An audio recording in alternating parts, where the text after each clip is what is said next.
जय हिंद। वापस से एक और दिन, एक और आईपीओ एनालिसिस। अरे हो क्या रहा है यार, एक आईपीओ दूसरा तीसरा, अब इन्वेस्टर्स ट्रेडर्स ये परेशान है। ये वाला लगाऊंगा तो ये वाला मिस हो जाएगा, ये वाला लगाऊंगा तो इसमें अलॉटमेंट नहीं आएगी, अलॉटमेंट आएगी तो लिस्टिंग नहीं होंगे। भाई साहब क्या करूं क्या करूं।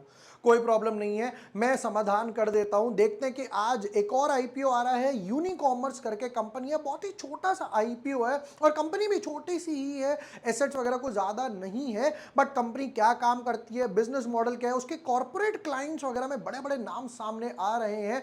तो हमें लगाना या नहीं लगाना। अब वापस एक और प्रॉब्लम की रिटेल में सिर्फ 10% ही है, रिटेल में सिर्फ 10% ही है। तो भाई लगाना है नहीं लगाना, क्या अलॉटमेंट होगी, ओवर सब्सक्रिप्शन कितना होगा, और उससे भी इंपॉर्टेंट क्योंकि छोटा आईपीओ तो लिस्टिंग इन वगैरह कितने हो सकते हैं, ये सब मैं आपको बताने वाला हूं।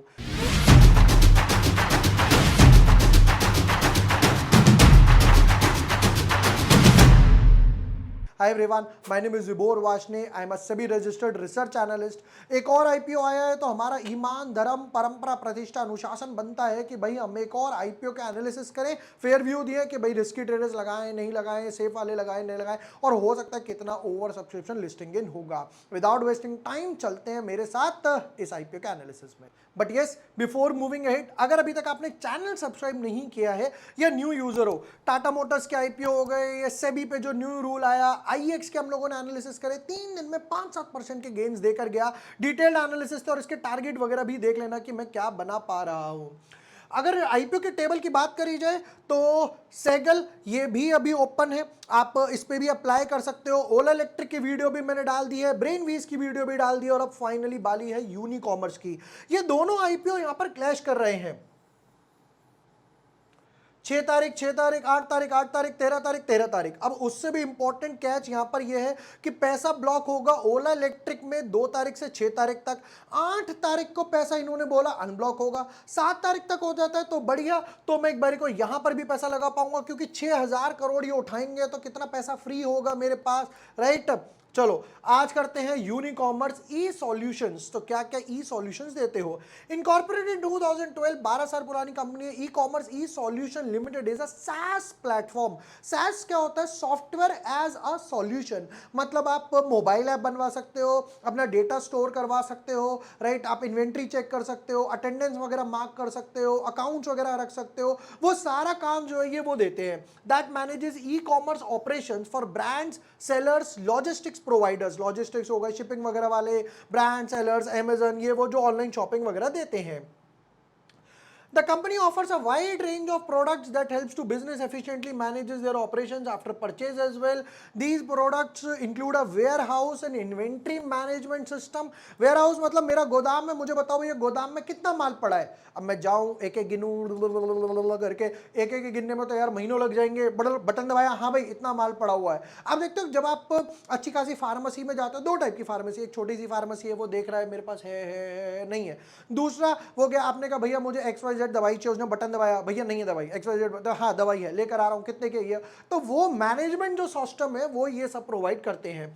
अब multi channel order management system, omni channel हो गया, seller management panel for market places मतलब अमेजन, ब्लिंकिट, ये जो सब सेल करते हैं, पोस्ट ऑर्डर सर्विसेज, लॉजिस्टिक्स वगैरह, ट्रैकिंग, ये वो सब देते हैं। चलो अच्छा लग रहा है अभी तक तो।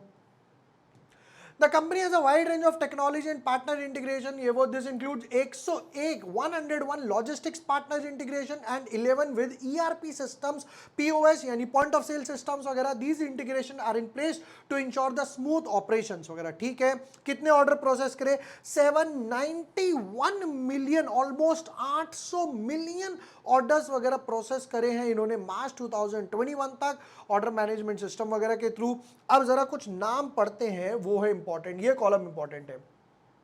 The company's client spends span in various vector sectors including fashion, electronics, home, kitchen, FMCG, beauty, sports, fitness, ये वो सब आ गए। तो इनमें है कौन कौन, लेंसकार्ट, सुपर बॉटम्स, जिवामी, चुंबक, पैरागॉन, फार्मिजी, एक्सप्रेस बीज, चिप रॉकेट, ये जो लॉजिस्टिक्स वगैरह वाले हो गए, मामा अर्थ, शुगर कॉस्मेटिक्स, सेलॉन, इसमें से 3-4 तो भाई शार्क टैंक वगैरह वाले ही दिखाई दे रहे हैं। ठीक है, तो इनके साथ क्या है, अब एक अच्छी चीज है, बुरी चीज है। अच्छी चीज, जब आप B2B को सर्विसेज देते हो तो आपकी ऑर्डर बुक अच्छी होगी, पेमेंट में कोई प्रॉब्लम नहीं आएगी, बट आप मार्जिन्स नहीं रख सकते। लेंसकार्ट वाला बोलेगा यार तो मुझे इतना महंगा माल बेच रहा है, मैं खुद ही इन हाउस सिस्टम बना देता हूं, तो महंगा माल नहीं बेच सकते, सर्विसेज ज्यादा नहीं दे सकते, वहां पर पैसा कमाओगे 2 पैसे 4 पैसे 5 पैसे, बट ऑर्डर्स पे काम होगा। नेक्स्ट पार्ट पर आते हैं जरा। अब इंपॉर्टेंट डेट्स के साथ देख लेते हैं जरा एक बारी को, क्योंकि ऑलरेडी क्लैश वगैरह तो हम लोगों ने देख लिया। तो ये बोल रहे कि भैया आईपीओ ओपन होगा 6 तारीख को, 8 तारीख 3 तारीख तक, 3 दिन तक रहेगा, T+3 का रूल देखते हैं। बेसिक अलॉटमेंट्स 9 तारीख को आएगा, सैटरडे संडे ऑफ रहेगा। 12 तारीख को शेयर्स मिलेंगे और रिफंड्स, और 13 तारीख 13 अगस्त को यहां पर लिस्ट होने वाला है। Face value ₹1 already pre splitted है, प्राइस बैंड 102 to 108, हम अप्लाई करेंगे 108 पे, 138 शेयर्स लेकर आ रहे हैं। अब देखो ये कह रहे हैं 276 करोड़ चाहिए, और पूरा का पूरा OFS है, 100% OFS है, एक भी रुपया इसमें कंपनी के खाते में नहीं जाने वाला। आप सोचो दिल से आप आईपीओ भरो कि यार मैं ना आईपीओ भरता हूं, कंपनी पैसा उठाएगी, उसको यूज करेगी, बट ये कह रहे हैं भैया हम पैसा उठाएंगे कंपनी के लिए नहीं, अपनी जेब के लिए, पूरा का पूरा 100% OFS है, ब्लंडर। ठीक है, नेक्स्ट पार्ट पर आते हैं।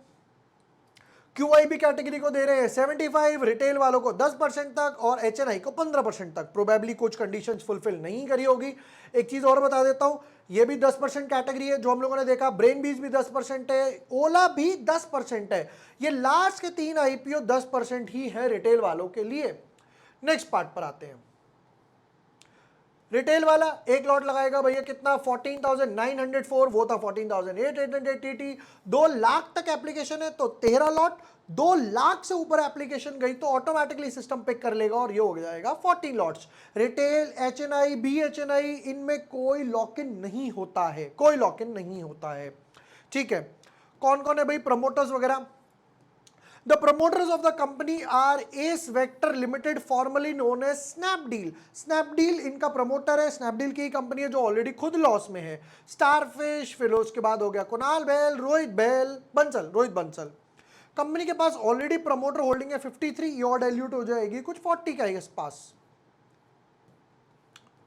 आ जाओ जी फाइनेंशियल्स पे, कितना पैसा कमा रहे हो जरा बताना। एसेट्स 60 करोड़ के एसेट्स थे, एक 80 करोड़, एक 30% के आसपास जंप आया 80 करोड़, फिर एक 20-22 करोड़ की जंप आई 109। तो 2 साल में कुछ एक 80% का एसेट्स में जंप है, अच्छी बात। रेवेन्यू 60 करोड़ की सेल्स थी, 50% जंप आया 92, अब की बार ज्यादा जंप नहीं आया, 109 करोड़ के आसपास ही है। पैसा बना रहे हो, क्या कह रहे हैं, हाँ जी पैसा बना रहे हैं। प्रॉफिट आफ्टर टैक्स कितना है, 6 करोड़, यानी 10% मार्जिन था। फिर उसके बाद 92 पे 6% हो गया, तो हार्डली 5-6% के आसपास मार्जिन वगैरह रह गया, 6% के आसपास हो गया। और अब 13 करोड़ ऑन 109, तो ये ऑलमोस्ट हो गया 11% के आसपास। तो मार्जिन तो अब की बार बड़ा है, अच्छी बात है। देखो एसेट 100-200 करोड़ के आसपास ही एसेट्स है, छोटी कंपनी है, धीरे धीरे सेल्स कर रही है, क्योंकि अब ज्यादा चार्ज नहीं कर सकते। नेटवर्थ 40 करोड़, रिजर्व्स 50 करोड़, 70 करोड़, हो सकता है आगे आने वाले में 80-90 हो जाए। रिजर्व्स के बाद रिजर्व्स लोन तो लिखा ही नहीं, 30, 37, 45 करोड़ के आसपास है। ठीक है, अभी फाइनेंशियल्स की बात करूं, छोटी कंपनी है, मार्जिन कम है, धीरे धीरे सेल्स पिकअप कर रही है। जैसे इन B2B वालों का काम बढ़ेगा, देखो जैसे ये जो बाकी कंपनीज दिख रही है आपको, अब जैसे जैसे मार्जिन कैसे बढ़ेगा, सपोज करो जैसे मामाअर्थ के गोडाउन्स वगैरह हो गए, तो पहले मामाअर्थ के गोडाउन्स थे 4, अब मामाअर्थ के गोडाउन्स वगैरह हो गए 5, तो ये कहेगा भैया आपका एक एक्स्ट्रा गोडाउन बढ़ा है, उसके इन्वेंट्री अकाउंट ये सब देखने का एक्स्ट्रा पैसा लगेगा, तो इन कंपनीज का काम बढ़ेगा तो इसका काम बढ़ेगा। ठीक है, इंपॉर्टेंट रेशियोज कुछ देख लेते हैं जरा। वैसे तो कुछ पैसा OFS में जाएगा ही जाएगा। Return on equity 17%, return on capital employed 25, price to book value 15, थोड़ा सा हाई लग रहा है। Objectives, the selling shareholders will remove blah blah blah blah blah, क्योंकि भैया पैसा तो इनके पास जा नहीं रहा। Alright, oversubscription listing gain. Retail वालों के पास 10% ही है, क्योंकि भाई सेबी का एक रूल ये कहता है कि आप प्रॉफिट्स में होने चाहिए। अब प्रॉफिट में तो है, बट सेबी का दूसरा रूल ये कहता है कि लास्ट 5 सालों में से एक न एक बार 15 करोड़ का प्रॉफिट होना चाहिए, जो इनको नहीं हुआ, जिसकी वजह से ये कंडीशन सेटिस्फाई नहीं हुई। तो 15% ही 10% ही मिल रहा है, 35 नहीं मिल रहा। कोई प्रॉब्लम नहीं है। नंबर 1 अप्लाई, डेफिनेटली अप्लाई करने वाले हैं। ग्रोइंग इंडस्ट्री है, सैस है, ई कॉमर्स वगैरह को स्नेह दे रहा हूं। सबसे बड़ी बात B2B बिजनेस दे रहे हैं, प्रॉफिट में है, तो डेफिनेटली देने वाले हैं। अब ओवर सब्सक्रिप्शन जो मुझे लग रहा है यहां पर होगा समवट अराउंड 80 टाइम्स के आसपास, 80 गुना के आसपास ओवर सब्सक्रिप्शन हो सकता है, क्योंकि छोटा आईपीओ है, ज्यादा बड़ा आईपीओ नहीं है।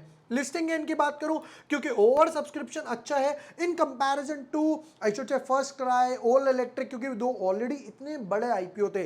अब जिनको यहां नहीं मिल पाएगा वो जाएंगे वहां पर लेने, राइट। जिनको यहां पर नहीं मिल पाएगा वो जाएंगे सेकेंडरी मार्केट में लिस्टिंग टाइम लेते टाइम, राइट। तो मेरे हिसाब से यहां पर 25 टू 40% के आसपास लिस्टिंग गेन होने वाले हैं। इसलिए क्योंकि रिटेल कैटेगरी है 10% की, तो मैं अप्लाई करूंगा मल्टीपल डीमैट अकाउंट से, मम्मी के अकाउंट से, पापा के अकाउंट से, भाई के अकाउंट से, ड्राइवर के अकाउंट से, कुत्ते के अकाउंट से, बिल्ली के अकाउंट से, भालू के अकाउंट से, शेर के अकाउंट से, बुल के अकाउंट से, बियर के अकाउंट से, किसी के अकाउंट से भी अप्लाई करूंगा, क्योंकि मुझे यहां पर दिखाई दे रहा है छोटा आईपीओ है, अलॉटमेंट के चांसेस कम होंगे। जब 10 15 20 अकाउंट से अप्लाई करूंगा तब 1 या 2 लॉट मिलने के चांसेस ही हैं।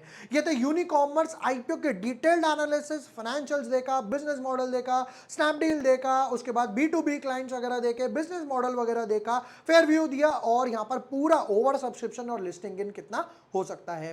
वीडियो पसंद आया हो, share with your friends, like and subscribe. Thank you for watching the video. Lots of love.